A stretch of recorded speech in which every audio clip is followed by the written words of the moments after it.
Welcome to the Dating After Divorce podcast. I'm your host, Shade Curry, and I believe every divorced woman deserves a romantic relationship where she feels safe, loved, and cherished. You can create the most amazing life after divorce, and I will teach you how.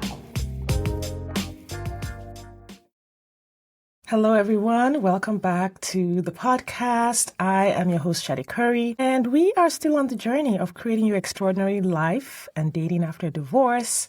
Today, I am talking about planning your divorce. Now, this might sound really obvious, but from being behind the scenes and working with women, there are certain things that can keep some people from planning their divorce the right way or planning their divorce at all. It actually goes way back to when you find yourself in a difficult relationship, in a difficult marriage, and you are thinking about divorce. Not everyone needs to plan their divorce. Not everyone needs to take what I'm saying into consideration. So for instance, if you are in a relationship where things are reasonably amicable, you have no children together, you have no assets together, like it's kind of like a wash.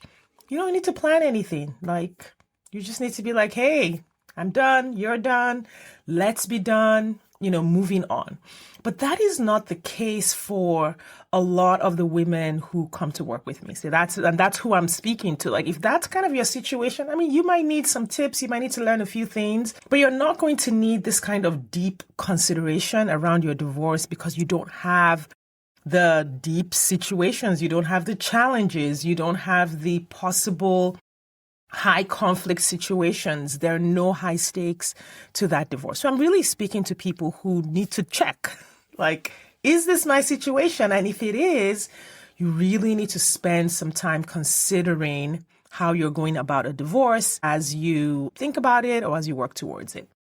And the first problem that I see is not making the decision to get a divorce, not making a decision to leave or making a decision to stay. This is where the problem of not planning starts. This is where the consequences of not planning, it happens in not making the decision to either stay or when you don't make the decision. Again, this is within the context of a very difficult marriage, abusive marriage. Coercive control is present, abuse is present, mental cruelty is present, psychological cruelty is present, children are being impacted, finances are a big deal, you have a lot of assets together, or maybe you don't even know where the assets are. Things like that are happening. So that's the context for this conversation. When you don't sit to think about the situation that you're in, you're kind of thinking, your belief is sort of like, I'm just waiting to see what happens. So that some people have that belief that I'm waiting to see what happens. I'm waiting to see if we can figure it out. I'm waiting to see if we can work on it. And then some people are like, oh no, that couldn't happen to me, or that couldn't happen to us, or that's not who we are. That's not going to happen. So those two beliefs are what keep people stuck in this situation. And so I would say, in my marriage, where I definitely experienced the consequences of not planning my divorce, I ended up experiencing losing basically all of my assets. There was a huge impact on my children. The divorce dragged on for a long time. I had no leverage to get what was rightfully mine in the situation. And it was because I thought, I can handle this. We're not going to get, divorce is not an option is what I used to say. And that was what my religion dictated, was like, hey, you don't talk about divorce. You don't say the D word. If you ever did, then you're going to make it happen. It was sort of this superstitious kind of way of being that if you said the word divorce, then divorce would happen because you said the word divorce. And it was a way to spiritually bypass the problems that were happening that were moving the relationship towards a divorce. And so in my case, I never planned for a divorce. I never considered leaving. I never considered a divorce. And so I was blindsided by the divorce. See, not thinking about the divorce and not saying the D word didn't keep the divorce from happening. It just made it so that I was blindsided. I was caught off guard. I made a lot of mistakes. I made a lot of financial mistakes because I just was overwhelmed by everything that was happening, and everything was happening so fast, and things had been set in motion in a certain direction. And then you're also in a system that, has its own rules and its own way of thinking about things, depending on your geographical location. And all of that was happening. And so in the moment when I got blindsided by the divorce, the consequences were already in motion. And so if you either say, I'm just going to see what happens, or I can handle it. It's not going to happen. Again, sort of that self-absorbed way of thinking you know the future. You could say that's a codependent trait, but that's a whole other conversation. You're setting yourself up to be surprised if and when it does happen. So if you are in a difficult/abusive, toxic relationship where things are turbulent, things are chaotic, things are painful, there is a possibility that you will divorce. It is entirely possible. It might get there. And so you want to think about it. You want to make space for it. If you don't, one, your spouse has the opportunity to hide assets. They may already be hiding assets or move assets. Two, you might find yourself being unprepared. You don't have the cash to pay for an attorney. You don't have a source of income, or you have left yourself wide open to be, I guess, taken advantage of. The narrative has been set, right? Or then or now you just have too many things to handle to be able to handle them properly in the middle of the divorce. And so one of my, I guess you could say my goals, I remember telling one client, and I'll tell you her story in a minute, that listen, my goal as a coach is to help my clients get everything I didn't get in my divorce. To get custody of the children not being impacted, to get their fair share of the assets, to keep the divorce from dragging on forever so that all the money just gets spent on attorneys. Because I realized how preventable these things are. With just a little bit of information and guidance and support and reading the situation correctly, having an awareness of what can happen, it's really not hard to have a reasonably good divorce. Now, of course, if you're divorcing a narcissist, good, quote unquote, is relative, but a reasonably, or the best outcome that you can get. One of the things that happened during my divorce, and I think I've told this story on the podcast before, is that we owned two homes at the time of the divorce. So one home was on the market. The other home was where we were living, the larger home. We were in the cycle of like, oh yeah, he got mad, he's throwing chairs, he's doing this, he's doing all these crazy things. I'm just going to go stay with a friend for a little bit or stay in a hotel for a little bit. And then we'll come back and then we'll go on. Remember, I just thought it wasn't going to happen. I can handle all of this. Unbeknownst to me, he was ready for a divorce because I was just setting way too many boundaries, like all of that leaving, and he didn't like all that because I wasn't doing that before. Before, I would just put up with it. I wasn't putting money separately before. Like, wait, okay, dude, if you start doing this nonsense, I'm going to have to stay in a hotel with the kids for a minute. So here's some money in an account that I'm going to use for that. I had just recently started setting those boundaries, and he was not here for the boundaries. And so he started filing, he went to an attorney and was filing for this. I didn't know that, right? While he was doing that in this lane, I was staying with a friend with the kids, and I was like arranging for counseling. It's insane how these things happen. But that was because my mindset was so naive and so unprepared for that situation. It didn't occur to me that that could be happening. So he was working with an attorney to put his whole divorce together. This was over the period of about, 3 weeks. I was working with a therapist for us to try to get back together, for him to behave better, all that stuff. And then during that period, he waited until the second house sold. So the second house was under contract. I didn't even, I could even have gone and stayed in that house. Like I could have just been like, okay, kids, we're going to go stay over there. I didn't even do that because it didn't occur to me. And so I was staying with a friend, and during that separation period, the second house sold. That was the big issue. The second house sold. The cash went into our joint account. He moved that money and then filed for a divorce. And it was like, I am not in my marital home. My other marital home just got sold. I don't have access to the cash from that second sale. And now my now ex-husband has filed for a divorce. And situations like that happen over and over and over again. Like when you are divorcing a certain kind of person, those things happen over and over and over again. And this is why if you are with a person who is less than trustworthy, who is less than kind, who is less than someone who looks out for your well-being, who is caring and loving, and maybe you're just divorcing because, we're just tired. And that's not most divorces. Most divorces, when you're with that kind of person, you're usually not divorcing. So the majority of you listening to this need to say, okay, what kind of person am I with? What kind of person am I divorcing? or thinking about divorcing. And that should let you know what kind of path you need to be on. You need to assess your own situation. Don't go to your happily married friend for advice about how to divorce a narcissist. Like, I get it. Your friend is lovely. She has no idea what you're going through, and she has no idea what you're going to face. So anyway, I'm getting a little wound up about this because I just see so many consequences for women. I've experienced those consequences. Divorce catapults so many women into poverty, into dire financial straits, into challenging situations. And even if you are the breadwinner, because I've also worked with women who are the breadwinner and who are the ones that sort of have the income, right? And they are basically on the line to give spousal support to the man or share their 401k with the man. I told the story earlier of how my ex, he would not put money in his 401k. Like, my 401k was always the one that had it. And even then, it didn't occur to me that, like, girl, this man has no money in his 401k. If you ever get a divorce, half of yours is going to him.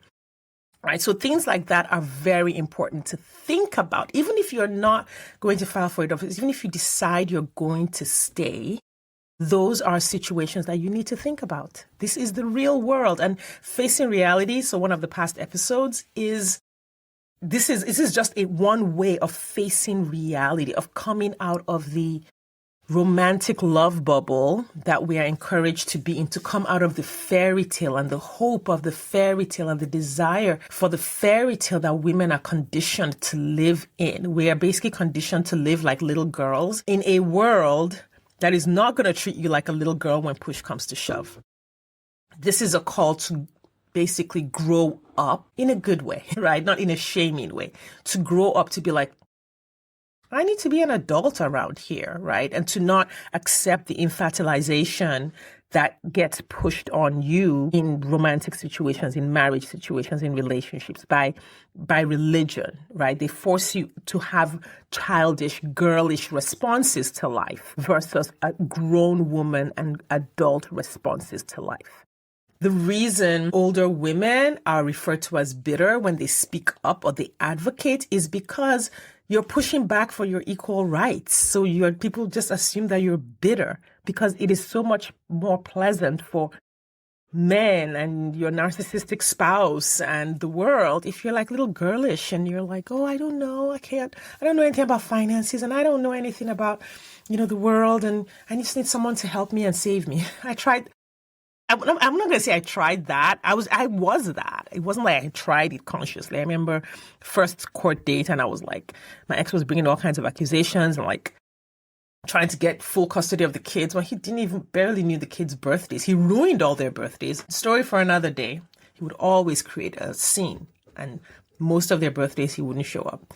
But now he wanted full custody of all the kids. And I was just shocked. Again, I was blindsided by the level of like fight that he was bringing to the custody situation. While I had been like, hey, I'm taking the kids for martial arts. They're going to be there on this day. You need to come and, see them and be there and cheer them on. I was just like, I had no idea what I was up against. So anyway, I went to my attorney, we went in court, and she was saying, hey, this is what he's saying. And I was like, oh my God, I don't want this to happen to my kids. Like, this is terrible. And she was like, girl, this is happening. Get with the program. And I was just like, she snatched my edges and I got it together. And I'm so thankful that she helped me get it together and get out of the damsel in distress scenario around a real life situation that was going to have a huge impact on my kids. So what I'm saying here is you cannot afford to leave planning your divorce or planning, if you're staying, planning how you're going to stay so that you're safe and you are taken care of in a way that makes sense for your situation. So here are 3 things you need to do. 1, you need to decide. And deciding doesn't mean like you are taking action today. You just need to say, okay, this is the state of my relationship. You need to accept the state of your relationship. Get out of the fairy tale. Again, see the past episodes on that. Decide what you're going to do about it. Some people decide to stay, but then you decide to stay in a way that is safe. You figure out all the variables that are happening and how you're going to protect yourself and how you are going to, do what needs to be done to protect yourself and your kids. Or you decide to leave. Same thing. Or you decide to At least look at all of your options and go on a journey to make the decision of the option that's right for you. Don't just sit and leave things to chance. Don't just be overwhelmed. Don't just be sad and in a fog about something that is very real. So you make a decision. Look at your options. Make a decision. Get help to make the decision if you do need help to make the decision. Get information to make a decision if you need information to make a decision. But don't just not make a decision. The second thing is to plan. You plan the implementation of the decision that you make. So I have a client who had one of the best divorces that I have helped plan and execute. And during her divorce, she was able to buy a house. She wanted and got 50-50 custody of her children. And she was able to set boundaries so that during her 50% time with the kids, she was not running around doing half of the work for her ex, right? So all those things got written into her divorce decree, all the dates and times and when they would be picked up and who would pick them up and where, so that there was no option for her ex to use the divorce decree to police her or to continue to abuse her. And then so you want to plan everything out that you want. And then the third thing is you want to take action. You want to begin to execute on the life that you want, the extraordinary life that you want. Whether that extraordinary life is staying in that relationship or your extraordinary life is leaving that relationship. Because life is short. You get one life. You get one life and no one is coming to save you. No one. I've tried. No one is coming to save you. No one is coming to save you from living and executing on your own life. It just isn't going to happen. Most of the time when people come to help you execute on your life, they tend to muck things up even more. So even if you are in a relationship that is supportive, owning your life and executing on the life you want to live is really still up to you. There are women who are in happy romantic relationships, but they can't find time to go on a girls' trip, right? Because they're not executing on their own joy. They're just making sure that their relationship is happy. It's like they only get one side of life and they can't get the other. But you can. If you insist on getting it, you can, right? You can decide, okay, this is going to change and I want to have a piece of that. It's up to the individual to do that. Now, this is not to say that circumstances and situations and all of those things don't influence how and where and when you can get things. But don't leave it up to chance by default. You will be surprised at what options are available to you. You would be surprised at how much freedom is available to you if you take a look at it and don't just live on autopilot. Okay, so bottom line is don't leave your divorce up to chance. Don't just wait to see what happens. Don't just assume it's not going to happen. 50% of marriages end in divorce. That's 1 in 2 women at some point in their lifetime. Okay, so that's not. Thinking that you are the exception only makes you more likely to not be the exception. The way you become the exception is to have your eyes wide open and double check. You're double checking all the things. It's like driving. So driving is actually fairly dangerous. There's a ton of accidents. The statistics are really high. Way higher. You're talking 1,000 times higher. It's 1,000 times X. I don't know the exact numbers right now. More likely, let's just say 1,000. I think it's maybe even more than that. You're 1,000 times more likely to get into a car accident than you are to be in a plane crash. So, but we all get on the road and drive, right? And when I'm driving, I'm double checking everybody and all the people on the road. How do I know that I am an exception to those kinds of things? Well, I'm an annoyingly safe driver. Annoyingly safe. I will not take any chances. That's how I make sure, at least within my power, to be the exception. I have plans to take defensive driving classes, which I've had plans for a while. Now that I say it again, I'm like, girl, you really need to get on that. I want to take defensive driving classes to make sure that I am the exception that I think I am versus leaving it up to chance. So that's what I'm encouraging you to do, is not assume that you are the exception when it comes to divorce, that your relationship is so nice that you would be the exception. If you believe you are the exception, then you should not be afraid to look at what's happening in your relationship, tighten things up, figure out where all the finances are, ask questions, make decisions about whether you want to stay or go, so that you can be the exception. You are the exception when you double check things, when you are extremely careful, when you have the information that you need, when you are knowledgeable, when you are well trained. That's how you become the exception. Okay. Plan your divorce. Think about your divorce. If you are staying, plan how you are staying in a safe way. Have a safety plan, have a financial safety plan, have a physical safety plan, have an emotional safety plan. Know where you are getting your needs met if you are staying. And if you're leaving, same thing. Know how you're going to stay safe, how you're going to stay financially safe, how you're going to stay physically safe, emotionally safe. All of those things. Don't leave it to chance. Okay. Thank you guys for hanging with me today. I appreciate your time and attention as always. I'll see you on the next episode.